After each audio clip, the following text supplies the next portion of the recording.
اسی طرح بندہ اللہ تعالیٰ کی عظمت سے ڈرے، اللہ کی عظمت سے ڈرے۔ کس عظمت سے؟ کہ اللہ نے پیدا کیا، اللہ نے نعمتوں میں رکھا، اللہ نے کروڑوں انسانوں سے بہتر بنایا، ہاتھ نہ ہوتے لولے ہوتے، پیر نہ ہوتے لنگڑے ہوتے، آنکھیں نہ ہوتی اندھے ہوتے، کان نہ ہوتے بہرے ہوتے، سر کے بال نہ ہوتے گنجے ہوتے، دماغ نہ ہوتا پاگل ہوتے۔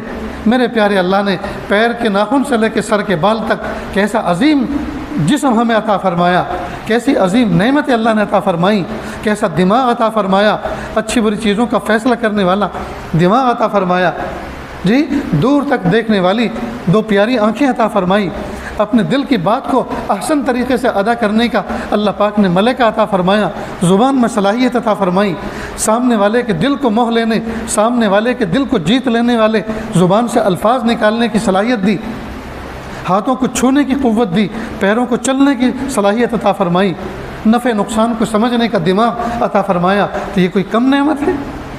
یہ کوئی کم نعمت ہے؟